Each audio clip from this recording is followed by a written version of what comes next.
Good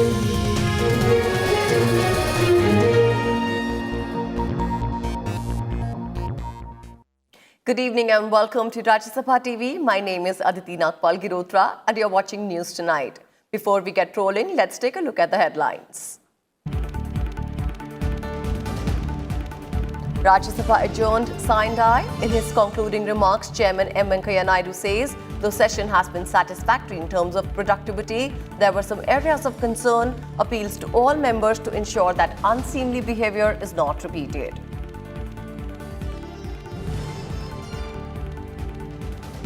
Three bills related to Labour Code passed by Rajya Sabha on the last day of the monsoon session. 74% recommendations of the Standing Committee included in the bill. Jammu and Kashmir Official Languages Bill 2020 also passed.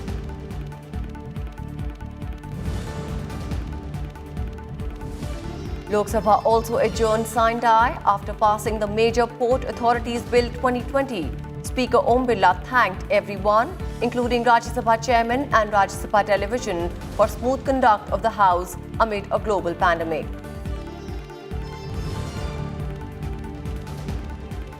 Prime Minister's virtual meeting with the Chief Ministers of 7 states with the highest number of COVID-19 cases reviews measures and preparations. These states account for 65.5% of the total number of cases in the country.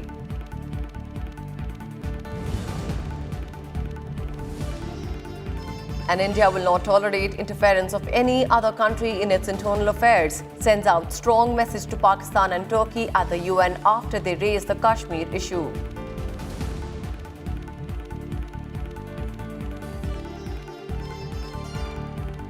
Chairman M. Venkaiah Naidu adjourned the Rajya Sabha sine die today. In his valedictory address, he recounted the high and the low points of the session, while stating that all members need to work together to facilitate the smooth functioning of the House. In his concluding remarks, Chairman M. Venkaiah Naidu said the high productivity of the previous sessions continued in this session as well. During the 10 sittings, total of 25 bills have been passed and 6 bills have been introduced. The productivity of the House during this session has been 100.47% as against the scheduled available time of 38 hours and 30 minutes. The actual functional time of the House has been 38 hours and 41 minutes. While 3 hours and 15 minutes time of the House has been lost unfortunately due to disruptions, the House sat for an extra time of 3 hours and 26 minutes. I am happy to inform you that the new normal of high productivity witnessed during the last 3 sessions has continued during this session as well. As a result, the overall productivity of the last 4 sessions come to a praiseworthy 96.13%. Chairman Naidu spoke at length on what he termed some areas of concern. All that I like to do is appeal to all of you and all of the other members who are not here, from the depth of my heart, to kindly ensure that such unseemly behavior is not repeated in future. I would like to remind all of you that in 1997 and 2012, this August House has resolved that all members will uphold the dignity of the House by complying with the rules and procedures laid down. It is the responsibility of all the members to ensure smooth functioning of the House so that we can fulfill our commitments to the people. Chairman Naidu said the various sections of the House need to work together to assist the smooth functioning of the House. To protest is the right of opposition, any member for that matter. But the question is, how should it be done? The floor of this August House is the most effective platform for contestation of ideas. But if boycott is done for a longer period, it amounts to leaving the very platform that enables you to effectively convey your ideas and contesting those of others. I request all members to keep this in mind. Stating that the session was being concluded 8 sittings ahead of the 18 planned sittings as COVID-19 pandemic continues, the chairman spoke about the special arrangements and the hectic efforts that went into making this session possible. As we were thinking of this readjustment, I was not sure as to how the honorable members would cope up with these changes. I am very pleased that all of you have adopted very well. I have had to familiarize myself with this new situation by having 2 mock sessions and several rounds of discussions with officials. I wholeheartedly compliment all of you for making this success of this novel experiment. Kriti Mishra's report for Rajya Sabha TV. Let me give a brief account of this session. The Rajya Sabha passed 6 bills on Wednesday before it was adjourned signed 8 days ahead of schedule. The House also returned to Lok Sabha Appropriation Number 3 Bill 2020 and the Appropriation Number 4 Bill 2020 authorizing payment of certain sums from the Consolidated Fund of India for the current financial year. The bill passed include the 3 Labour Code bills, including the Occupational Safety, Health and Working Conditions Code 2020, the Industrial Relations Code 2020, the Code on Social Security 2020, Foreign Contribution Regulation Amendment Bill 2020, the Bilateral Netting of Qualified Financial Contracts Bill 2020, and the Jammu and Kashmir Official Languages Bill 2020.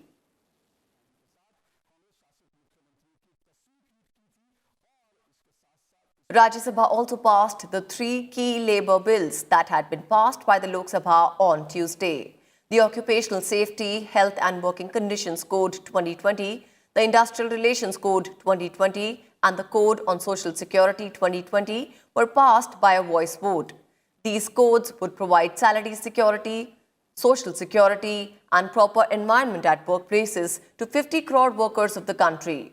Over 29 labour laws are merged into these codes to work out a balance between welfare of workers and ease of doing business for the industry. किसी भी श्रमिक की ये नौकरी यदि छूट जाती है तो दोबारा उसके रोजगार की संभावना बढ़ाने के उद्देश्य से आईआर कोड में पहली बार री स्किलिंग फंड का प्रावधान किया गया है। इन श्रमिकों को इसके लिए 15 दिन का वेतन दिया जाएगा। सभापति महोदय, कोविड-19 के परिदृश्य में प्रवासी श्रमिकों के अधिकारों को सुदृढ़ करने के लिए विशेष प्रावधान किए गए हैं। प्रवासी श्रमिकों की परिभाषा को व्यापक बनाया गया है। अब सभी मजदूर जो एक राज्य से दूसरे राज्य में आते हैं उनका वेतन 18,000 रुपये से कम है तो वे प्रवासी श्रमिक की परिभाषा के दायरे में आएंगे और उन्हें सरकार की कल्याणकारी योजनाओं का लाभ मिल पाएगा। Hailing the passage of the Labour Reforms Bill, Prime Minister Narendra Modi said they were long due and much awaited. In a series of Twitter messages, he said the reforms will ensure well-being of our industrious workers and boost economic growth. He added that it will contribute to a better working environment, which will accelerate the pace of economic growth. He further stressed that the labour reforms will ensure ease of doing business.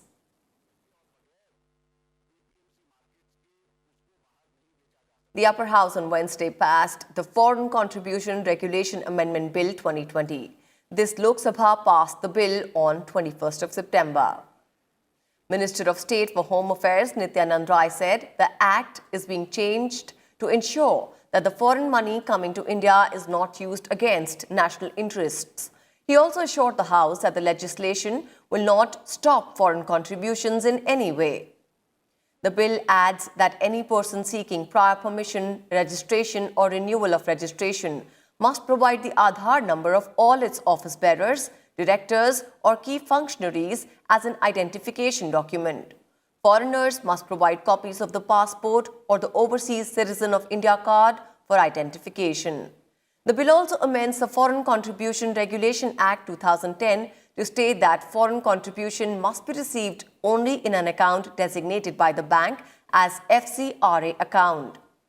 No funds other than the foreign contribution should be received or deposited in this account. The bill adds that the government may also restrict usage of unutilized foreign contribution for persons who have been granted prior permission to receive such contribution. This may be done if, based on a summary inquiry and pending any further inquiry, the government believes that such person has contravened provisions of the Act. The upper house passed the Bilateral Netting of Qualified Financial Contracts Bill 2020 on Wednesday. The Lok Sabha passed the bill on 20th of September. Finance Minister Nirmala Sitharaman said the proposed legislation will ensure financial stability and promote competitiveness in Indian financial markets by providing enforceability of bilateral netting of qualified financial contracts. Legislation will help us in evaluating risks far more in real-time basis, and actual risk assessment happens rather than a notional risk assessment based on the gross figures. It is the net which is important, otherwise the real value of money is locked up. So with this, just one bullet which I'm telling you, commodity derivatives such as electricity derivatives, oil derivatives, coal derivatives or gas derivatives, you can immediately imagine what are the kind of transactions which are going to get covered because of this legislation that this House is choosing to consider today. This bill, if passed, will have a very big bearing on the financial stability of India, and we'll have a buoyant bond market, as a result of which businesses will have greater affordable resources. The bill seeks to further develop the financial market in India and provide an unambiguous legal framework for enforceability of netting of a qualified financial contract. This bill is significant as India doesn't have a legal framework for bilateral netting. Raise their hands and say no. I think the ayes have it. The Lok Sabha passed the Major Port Authorities Bill 2020 before it was adjourned sine die. Prime Minister Narendra Modi was also present in the lower house during the passage of the bill. The bill seeks to provide for regulation, operation and planning of major ports in India and provide greater autonomy to these ports. The bill replaces the Major Port Trusts Act 1963. Speaker Om Birla adjourned the lower house sine die after the bill was passed. In his valedictory address, he thanked everyone, including Chairman M. Venkaiah Naidu and Rajya Sabha TV. A delegation of opposition parties met President Ramnath Kovind on Wednesday, requesting him not to give his assent to the contentious farm bills. Here's what Leader of Opposition in Rajya Sabha, Ghulam Nabi Azad, said after meeting the President. राष्ट्रपति जी को कहा है कि ये चूँकि through proper तरीके से ये बिल पास नहीं हुआ है, ये अनकॉन्स्टिट्यूशनल है।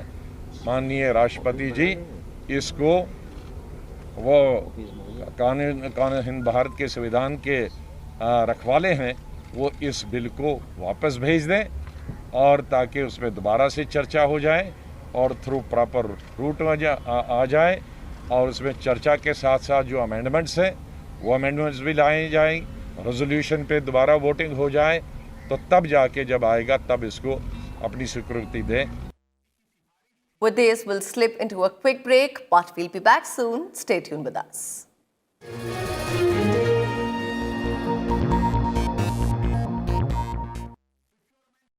Watch The Big Picture with me, Vishal Dahiya, at 9:30 p.m. on Rajya Sabha TV.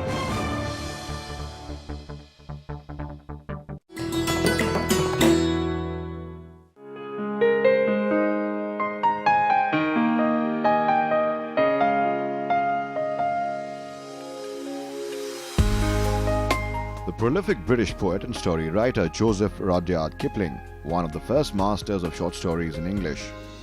In 1894 appeared his Jungle Book, which became a children's classic all over the world.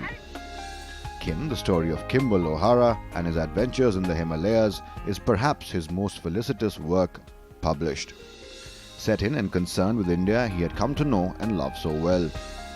In 1907, Kipling became the first English-language writer to receive the Nobel Prize for Literature.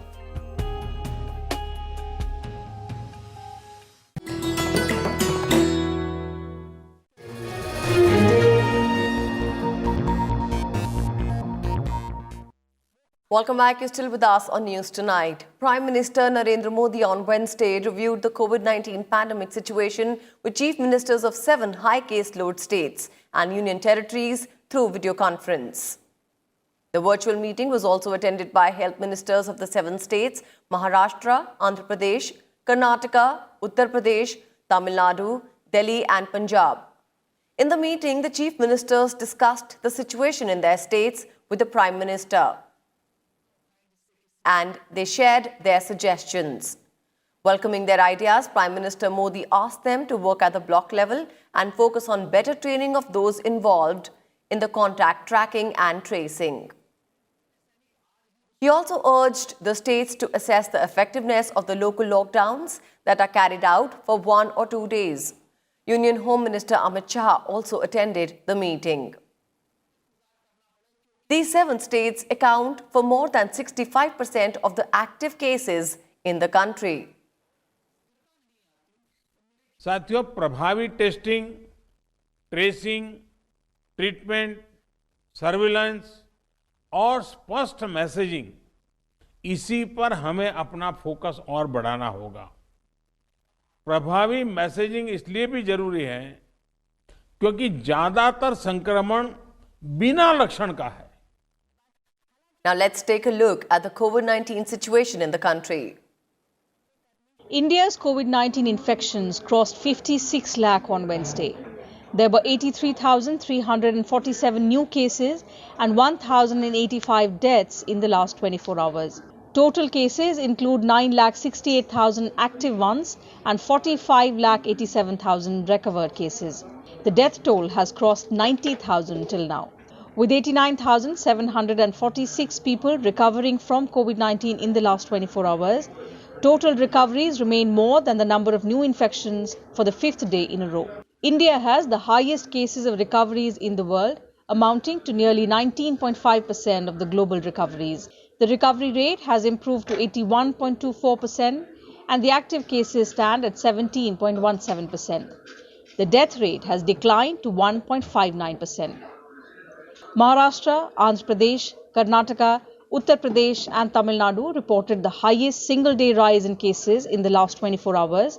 However, a substantial decline in new cases was noted in Maharashtra, Andhra Pradesh and Tamil Nadu in the worst affected states. Maharashtra, Karnataka, Uttar Pradesh, Tamil Nadu and Punjab reported the highest single-day increase in deaths in the same period. ICMR tested 9,53,000 samples on Tuesday. So far, 6,62 lakh samples have been tested in the country. Bureau Report, Rajya Sabha TV. The world's largest government-funded health scheme, the Ayushman Bharat Pradhan Mantri Jan Arogya Yojana, completed 2 years on Wednesday. Launched in September 2018, the scheme provides financial risk protection to over 53 crore Indians with a health cover of ₹5 lakh per family per year. The Ayushman Bharat Pradhan Mantri Jan Arogya Yojana has provided free treatment to more than 1.26 crore beneficiaries since its launch in September 2018.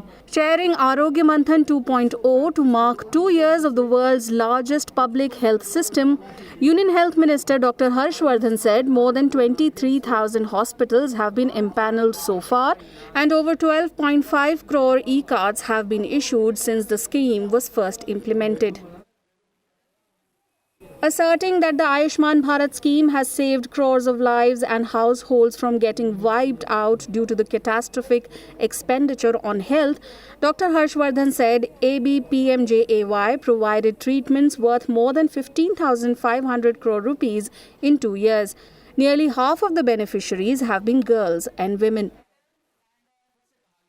135 crore लोगों में से 55 करोड़ लोगों के लिए आयुष्मान भारत के माध्यम से 5 लाख रुपए तक का इलाज देश के 23,000 प्रतिष्ठित अस्पतालों में, देश के किसी भी कोने में कहीं पर भी गरीब आदमी चला जाए वहां पर उपलब्ध कराने के लिए जिस आयुष्मान भारत स्कीम को 23 सितंबर 2018 को प्रधानमंत्री नरेंद्र मोदी जी के नेतृत्व में हमने सबने मिलकर लॉन्च किया था, वह कार्यक्रम आज बहुत तेजी से सफलता की ओर बढ़ रहा है। Launched in September 2018, ABPMJAY is the world's largest health assurance scheme, fully financed by the government. It provides a cover of 5 lakh rupees per family per year for secondary and tertiary care hospitalization across public and private empaneled hospitals in India. It covers up to 3 days of pre-hospitalization and 15 days post-hospitalization expenses such as diagnostics and medicines. Portability is one of the outstanding features of this scheme. An eligible patient from any state implementing PMJAY can avail cashless treatment anywhere in India in any empaneled hospital. Bureau Report, Rajya Sabha TV. India has said that Turkish President Recep Tayyip Erdogan's remarks on Jammu and Kashmir constitutes gross interference in India's internal affairs and are completely unacceptable. Taking to Twitter, India's permanent representative to the UN, Ambassador T.S. Tirumurthy, said that Turkey should learn to respect the sovereignty of other nations and reflect on its own policies more deeply. The Turkish president, in his pre-recorded video statement to the general debate at the 75th session of the UN General Assembly, had made a reference to Jammu and Kashmir. India has rejected any third-party intervention in the Kashmir issue and has maintained that all outstanding matters in India-Pakistan ties should be resolved bilaterally.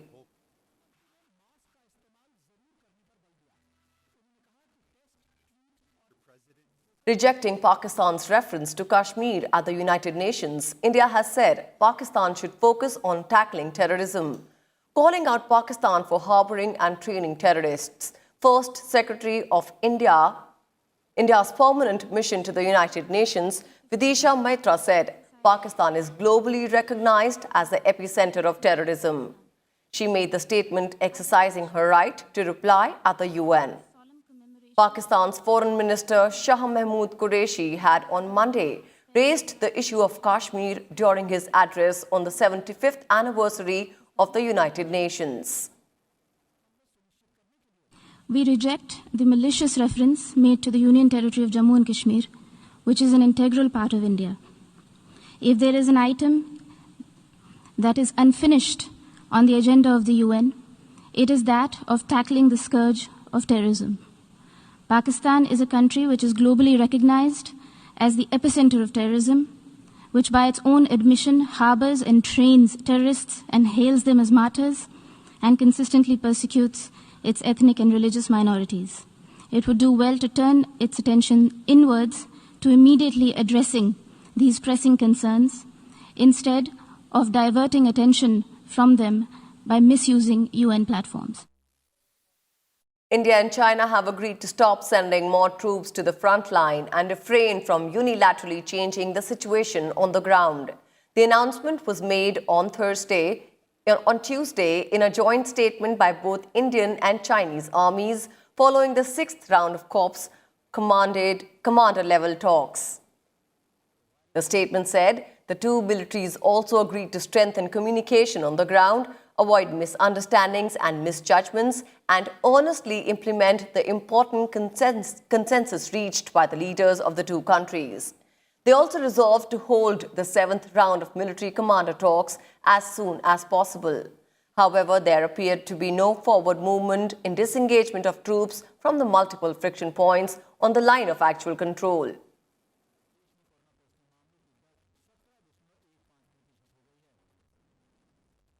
The 3-day monsoon session of the Jharkhand Legislative Assembly ended on Tuesday after a discussion on COVID pandemic. The House passed 8 legislations. During question hour, opposition members demanded a discussion on their adjournment notices on issue of unemployment and law and order situation in the state. Senior BJP legislator and former Minister C.P. Singh accused the state government of not making proper arrangements for treatment of virus-affected citizens. The Gujarat Assembly approved a bill that raised the upper limit for an industrial unit to seek the state government's approval for layoffs, retrenchment or closure has been increased from 100 workers to 300. This will encourage employers to recruit more workers. The Assembly also passed the Contract Labour Regulation and Abolition Act 1970. This is expected to increase compliance and boost economic activity. A day-long monsoon session of the Uttarakhand Assembly was held on Wednesday amid strict compliance with COVID guidelines. The session, originally slated to be held from September 23rd to September 25th, had to be curtailed to one day because of rising cases of coronavirus in the state. Deputy Speaker Raghunath Singh presided over the proceedings of the House that started with obituary references to departed leaders, including former President Pranab Mukherjee and former MLAs Brij Mohan Kotwal and Narayan Singh Bhensora. The Sikkim Assembly passed 9 bills, including one seeking to set up a Buddhist university in the northeastern state in a one-day session. The supplementary demands for grants amounting to Rs 45,123.63 lakh were also passed by the House. The Assembly also passed a bill to set up a Buddhist university. The Karnataka Assembly passed a bill to reduce salaries and allowances of members of the state legislature by 30%. The state expects to save somewhere between Rs 16 crore to 18 crore by this exercise. Law and Parliamentary Affairs Minister J.C. Madhuswamy informed the House.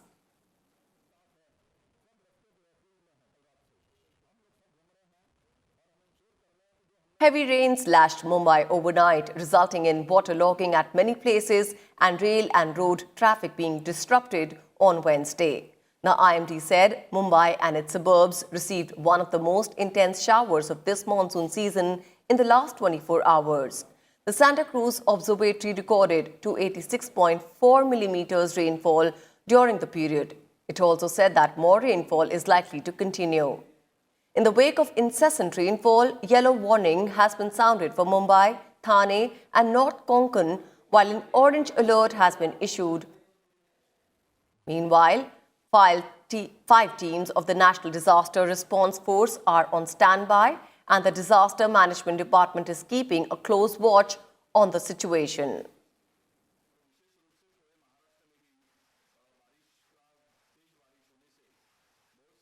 And with this, it's a wrap on this edition of News Tonight. Thank you so much for watching.